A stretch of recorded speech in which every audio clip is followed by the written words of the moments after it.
भावना आहत हुई हो तो वो उस बात के लिए माफी मांगते हैं। मतलब साफ हो गया कि उनकी भावना यह नहीं है, उनकी भावना आहत नहीं होती। कांग्रेस पार्टी की भावनाएं इरेडिकेशन ऑफ सनातन धर्म अर्थात हिंदू धर्म का समूल नाश इस कॉन्फ्रेंस से जुड़ी हुई हैं। दुनिया की सबसे बड़ी और टेक्नोलॉजिकली सबसे एडवांस कंपनियों में से एक एप्पल के फाउंडर स्टीव जॉब्स की पत्नी लॉरेन पावेल यहां आकर दीक्षा भी ग्रहण कर चुकी हैं। रशिया और यूक्रेन दोनों के सन्यासी एक साथ एक दूसरे के अपोजिट कैंप लगे हैं और दोनों एक साथ बैठ के हवन कर रहे हैं विश्व शांति के लिए। कहा कि यदि किसी की भावना आहत हुई हो तो वो उस बात के लिए माफी मांगते हैं। मतलब साफ हो गया कि उनकी भावना यह नहीं है, उनकी भावना आहत नहीं होती। मतलब कांग्रेस अध्यक्ष और कांग्रेस पार्टी की भावनाएं इससे आहत नहीं होती हैं क्योंकि वो किसी और की कह रहे हैं। इससे यह बात बहुत साफ हो गई क्योंकि कांग्रेस पार्टी की भावनाएं इरेडिकेशन ऑफ सनातन धर्म अर्थात हिंदू धर्म का समूल नाश इस कॉन्फ्रेंस से जुड़ी हुई हैं। कांग्रेस की भावनाएं वैश्विक स्तर पर डिसमेंटलिंग ग्लोबल हिंदुत्व यानी वैश्विक स्तर पर हिंदुत्व को ध्वस्त करना इससे जुड़ी हुई हैं। यह बात उनके बयान से बिल्कुल साफ हो गई। और दूसरी बात मैं यह कहना चाहता हूं कि ये कांग्रेस पार्टी के मुंह से अनायास स्वतः निकलता है क्योंकि ये उनकी सहज प्रवृत्ति का हिस्सा है। भारतीय संस्कृति, हिंदू धर्म और सनातन धर्म के ऊपर घटिया, ओछे, आपत्तिजनक बयान देना। फिर भी मैं खड़गे जी के सुलभ संज्ञान के लिए बता देना चाहता हूं कि इस कुंभ मेले से 2.5 लाख करोड़ रुपए की इकोनॉमिक्स जनरेट होने जा रही है। टाइम्स ऑफ इंडिया में प्रकाशित एक आर्टिकल के अनुसार 1% तक का जीडीपी में योगदान इस वर्ष कुंभ मेले की इकोनॉमिक्स से हो सकता है। अभी कुंभ मेला प्रारंभ होने के बाद जो भारत में वीजा एप्लीकेशंस विदेशियों से आ रही हैं, जो स्पिरिचुअल टूरिज्म के लिए आ रही हैं, उसमें 21.4% की वृद्धि हो चुकी है। अर्थात यह साफ दिखाई पड़ रहा है कि भारत की अर्थव्यवस्था में भी इसका अभूतपूर्व योगदान है। और जो सांस्कृतिक और नैतिक योगदान मिल रहा है, खड़गे जी आपको मैं और कांग्रेस पार्टी को विशेषकर याद दिलाना चाहता हूं कि दुनिया की सबसे बड़ी और टेक्नोलॉजिकली सबसे एडवांस कंपनियों में से एक एप्पल के फाउंडर स्टीव जॉब्स की पत्नी लॉरेन पावेल यहां आकर दीक्षा भी ग्रहण कर चुकी हैं। और रशिया और यूक्रेन दोनों के सन्यासी एक साथ एक दूसरे के अपोजिट कैंप लगे हैं और दोनों एक साथ बैठ के हवन कर रहे हैं विश्व शांति के लिए। परंतु कांग्रेस पार्टी को इसमें अच्छाई नजर नहीं आती है। वैसे हम यह भी कहना चाहेंगे, कांग्रेस पार्टी से हमने तो कभी नहीं कहा था कि 2010 के कॉमनवेल्थ 1982 के एशियाड होने से कितनों की भूख मिट गई। मगर जिनके मन में यह भाव रहता है कि उनके मन की भूख सिर्फ इस बात से मिटती है कि वो हिंदू धर्म और हिंदू संस्कृति को कितना लांछित, अपमानित और तिरस्कृत कर सके। इसी के साथ कांग्रेस के नेता प्रतिपक्ष श्री राहुल गांधी ने मीडिया के ऊपर अनावश्यक, अवांछनीय और फितरतन एक टिप्पणी की है। मुझे लगता है कि कांग्रेस पार्टी और विशेषकर राहुल गांधी जी को अपनी चुनावी हारों का आत्मावलोकन करना चाहिए।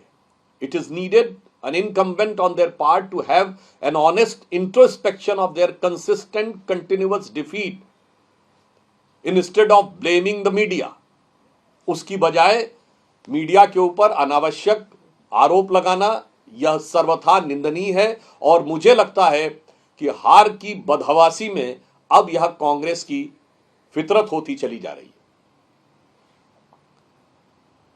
और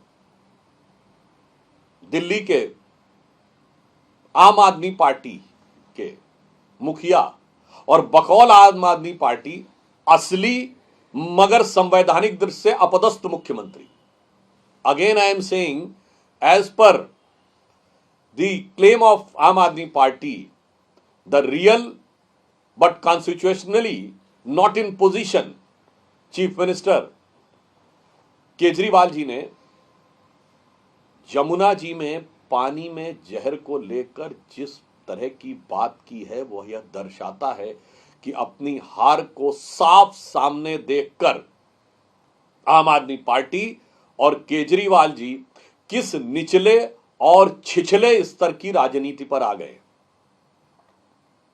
यह बात दिल्ली की प्रबुद्ध जनता बहुत गंभीरता से समझ सकती है कि आप यह कह रहे हैं कि आपके अधिकारियों ने उसको देखा। आज की डेट में सारे अधिकारी चुनाव आयोग के अधीन काम कर रहे हैं। आपने कहा कि आपके अधिकारियों ने उसे रोक लिया। यह कोई चुल्लू का पानी नहीं है जो हाथ से रोक लिया गया। और अब जब जल बोर्ड की तरफ से भी यह बात आ चुकी है कि पूर्णतः गलत है, तो यह दर्शाता है कि आम आदमी पार्टी और केजरीवाल जी ने उस निचले और छिछले स्तर का आरोप एक दूसरे प्रदेश की सरकार पर लगाने का प्रयास किया है, जो युद्ध के समय पाकिस्तान ने भी भारत पर नहीं लगाया था कभी, कि हमने उनकी नदियों में जहर घोल दिया है। मगर सर्जिकल स्ट्राइक पर सबूत मांगने वाले आम आदमी पार्टी और केजरीवाल जी ने उस स्तर का बयान दिया है जो इस तथाकथित नई राजनीति के दावेदारों द्वारा राजनीति की नई निकृष्टता और राजनीति की नई निम्नता का प्रमाण बनकर उभर रहा है। अब यह दिल्ली की जनता को तय करना है कि वो अपनी हार को साफ दीवार पर लिखी इबादत करे देखकर विक्षिप्तता में आ गए हैं, या निकृष्टता का प्रतीक है, या निम्नता का प्रतीक है। और अब मैं कह सकता हूं कि जहरीली बानी बोलने वाले केजरीवाल जी की पानी पर दी गई यह बानी निश्चित रूप से दिल्ली के हर व्यक्ति के मन को झकझोर रही है कि राजनीति किस सीमा पर जा रही है, और यह दिल्ली के मान सम्मान का प्रश्न है। तो मैं एक पंक्ति में कहना चाहूंगा, दिल्ली की जनता से आह्वान करना चाहूंगा कि देखिए, पानी के दोनों अर्थ होते हैं। पानी का अर्थ पानी भी होता है, वाटर या जल जिसे हम पीते हैं, और पानी का अर्थ मान सम्मान भी होता है। तो रहीमन पानी राखिए, बिन पानी सब सून, और पानी गए न उबरे, मोती मानस चून। अर्थात अब ये पानी पर दी गई इस जहरीली बानी से के द्वारा आपको दिल्ली के मान सम्मान और स्वाभिमान का भी उसी प्रकार से रक्षा करनी है, जैसे कि इस प्रकार की बातों से दिल्ली और देश की जनता को सावधान होने की जरूरत है। और एक और बात लॉजिकल कह दूं, भाई दिल्ली में क्या आपको लगता है कि सिर्फ आम आदमी पार्टी के सपोर्टर रहते हैं? 56% वोट हमें मिले हैं लोकसभा में। और हरियाणा के बाद दिल्ली, और दिल्ली के बाद गंगा जमुना जी उत्तर प्रदेश में जाती हैं। कोई कम पढ़ा लिखा व्यक्ति कह रहा होता तो एक बार हम मान लेते कि वो बहकावे में कह रहा है, पर स्वघोषित अत्यंत पढ़े लिखे IIT ग्रेजुएट यदि कोई यह बात कह रहा है तो इसका मतलब ये बचकानी नहीं, ये शरारतन बोला जा रहा है, और ये किसी बहुत गहरे षड्यंत्र के द्वारा अपनी हार को छुपाने के लिए इस प्रकार की निम्न स्तर की बातें की जा रही। सर, आम आदमी पार्टी ने एक पोस्टर जारी किया है जिसमें उन्होंने कहा कि अमित शाह को उन पिक्चर है पोस्टर में, और कह रहे हैं कि ये सारी सुविधाएं छीन लेंगी इनकी सरकार आएगी। मुझे लगता है कि आम आदमी पार्टी क्या कहती है और भारतीय जनता पार्टी ने क्या करके दिखाया है, इसको एक उदाहरण से सिर्फ देना चाहता हूं। हमने महाराष्ट्र में कहा कि लाडकी बहनी योजना लागू करेंगे तो चुनाव आचार संहिता लगने से पहले 3 किस्त दे दी। हमने मध्य प्रदेश में कहा तो चुनाव आचार संहिता लगने से पहले 3-4 किस्तें दे दी। आम आदमी पार्टी ने चुनाव आचार संहिता लागू करने से पहले लागू तक नहीं किया। इससे साफ है इनकी कथनी और करनी में अंतर है, इसलिए दिल्ली की जनता इन पर विश्वास नहीं करेगी। सर, इंडिया लाइन से एक तरफ साथ लड़ रहा था, पर अब जो है दिल्ली के अंदर हालांकि अलग अलग लड़ रहे हैं। अखिलेश यादव जो है वो 30 तारीख को अरविंद केजरीवाल के लिए कैंपेन करना है, आम आदमी पार्टी के लिए कैंपेन करने दिल्ली आ रहे हैं। किस तरीके से देखते हैं? एक और महत्वपूर्ण बात, इंडी गठबंधन को एक नया साथी मिल गया है। आज AIUDF के नेता मौलाना बदरुद्दीन अजमल ने यह कहा है कि दिल्ली की जनता सेकुलर आपको वोट दे, जिसके साथ अखिलेश यादव जी खड़े हैं। मैं देश और दिल्ली की जनता को बताना चाहता हूं कि मौलाना बदरुद्दीन अजमल की पार्टी AIUDF बांग्लादेशी घुसपैठियों की समर्थक पार्टी मानी जाती है। ये लगातार असम के उसी क्षेत्र से सांसद चुनकर आते रहे, जिसके क्षेत्र के बारे में असम और पूरे पूर्वोत्तर में आप जाइए तो उसे मिनी बांग्लादेश कहा जाता है। उन बदरुद्दीन अजमल का सीधे अखिलेश यादव और आम आदमी पार्टी को सपोर्ट करने का आह्वान करना दिखाता है कि अब दूध का दूध पानी का पानी हो गया है।